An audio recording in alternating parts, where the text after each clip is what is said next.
দর্শক স্ক্রিনে আপনারা একটা ছবি দেখছেন। আমি নিশ্চিত যে এই ছবিটার কথা আপনাদের নিশ্চয়ই মনে আছে।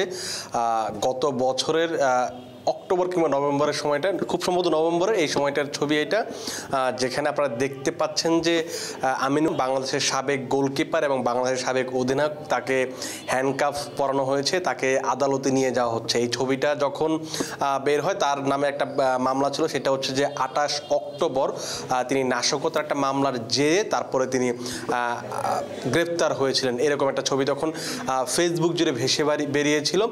এই ছবিটা যখন সামনে আসছিল তো ওই সময় থেকে আলোচনা হচ্ছিল যে এই যে আমিনুল, তিনি যে গ্রেপ্তার হলেন, যিনি কিনা বাংলাদেশের প্রথম সাফ জয়ী কিংবা এবং শেষ সাফ জয়ী দলের সদস্য ছিলেন। 2003 সালে যে বাংলাদেশ সাফ চ্যাম্পিয়ন হয়েছিল সেই ফাইনালে তিনি দুটো ট্রাইব্রেকারে তিনি দুটো পেনাল্টি সেভ করেছিলেন। সেই সময় তার অধীনেই বাংলাদেশ, তার অধীনে বলতে তার কল্যাণে বাংলাদেশ এবার সাফের চ্যাম্পিয়ন হয়েছিল। এমন একজন ফুটবলার যখন গ্রেপ্তার হন তখন কিন্তু আলোচনাটা একটু বেশি হয়। তখন গ্রেপ্তার হলেন তখন একটা আলোচনা হচ্ছিল যে এই যে আমিনুল, বাংলাদেশের এত সুনামধন্য ফুটবলার, তিনি গ্রেপ্তার হলেন, তাহলে সাকিব, মাশরাফিরাও কি একদিন এরকম পরিস্থিতি পড়বেন যে তাদের হাতে হ্যান্ডকাফ লাগানো হবে, তারা আদালতে এরকমভাবে সোপর্দ হবেন, এরকম পরিস্থিতিকে বাংলাদেশ দেখবে? আমার কাছে মনে হয় যে ওই দিনটা খুব কাছে চলে এসেছে। এর একটা বড় কারণ হচ্ছে যে সাকিব আল হাসান, তিনি গত টার্মে যে সবশেষ যে নির্বাচনটা হয়েছে জাতীয় নির্বাচন, সেই নির্বাচনে তিনি আওয়ামী লীগের মনোনীত প্রার্থী ছিলেন। নৌকা প্রতীক নিয়ে তিনি নির্বাচনে জয়ী হয়ে তিনি সংসদ সদস্য হিসেবে নির্বাচিত হয়েছিলেন।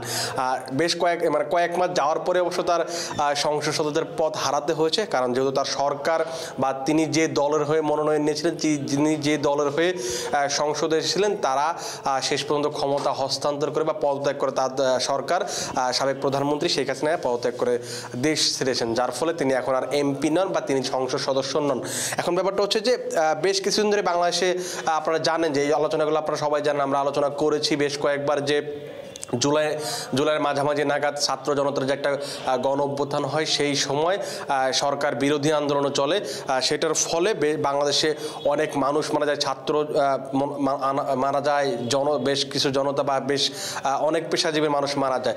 সেই ঘটনার জেরে এখন যে সরকার, অন্তর্বর্তী সরকার আছে, তারা হচ্ছে সেই ঘটনাকে তদন্ত করে বা সেই ঘটনাকে উল্লেখ করে বেশ কিছু সাবেক এমপি, মন্ত্রী কিংবা যারা দায়িত্বে ছিলেন তাদের নামে মামলা করা হচ্ছে, গ্রেপ্তারি পরোয়ানা দেওয়া হচ্ছে।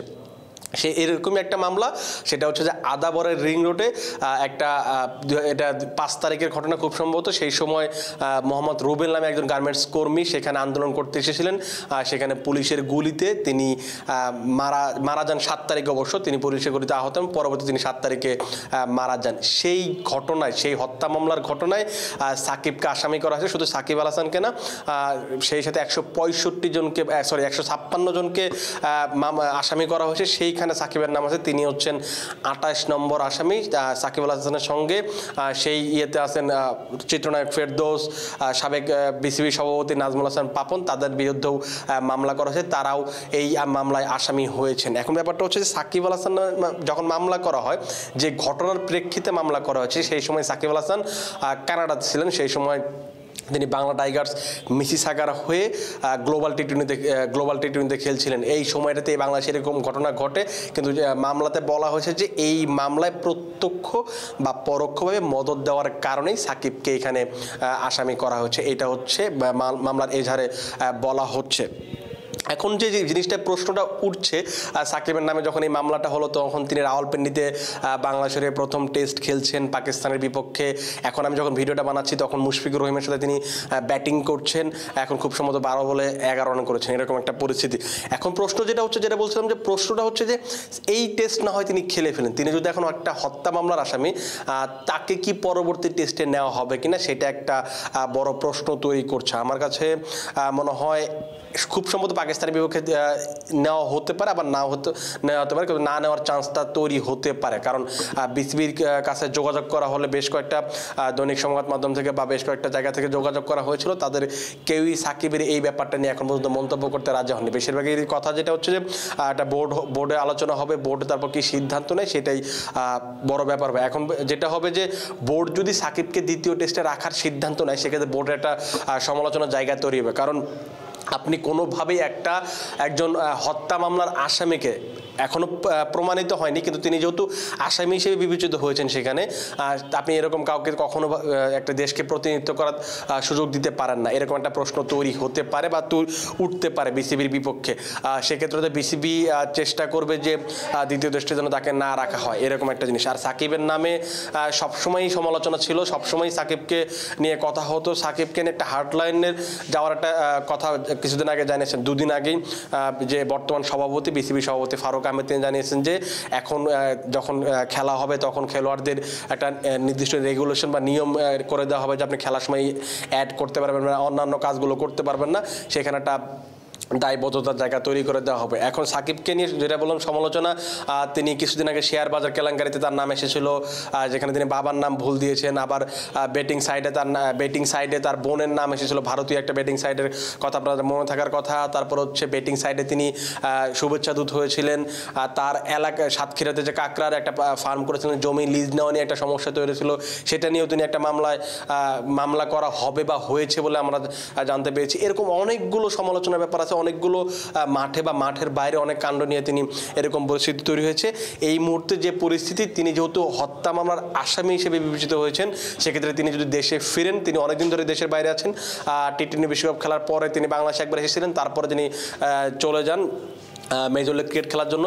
সেই সময় থেকে তিনি দেশের বাইরে আছেন, এখন পর্যন্ত তিনি দেশে আসেন। এখন যদি তিনি দেশে আসেন, সেই ক্ষেত্রে তার গ্রেপ্তার হওয়ার সম্ভাবনাটা একেবারে প্রায় শতভাগ, কারণ আপনি যখন হত্যা মামলার আসামি তখন আপনি দেশে পা রাখার পরই আপনাকে নিশ্চিতভাবেই প্রশাসনের পক্ষ থেকে আপনাকে গ্রেপ্তার করা হবে। সাকিব যদি দেশে ফিরেন, সেক্ষেত্রে গ্রেপ্তার হবেন বলে যতটুকু ধারণা করা যাচ্ছে।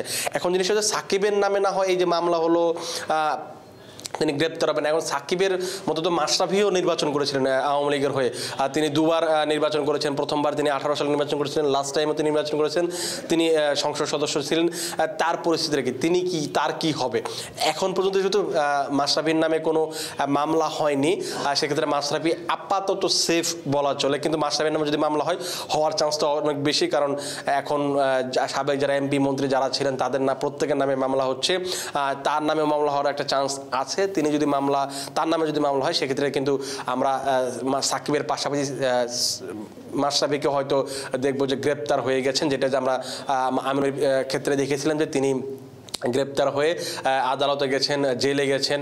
এরকম পরিস্থিতি মাশরাফি দেখতে পারেন, সাকিবও দেখতে পারেন। এই সময়টা খুবই কাছে বলে মনে হচ্ছে।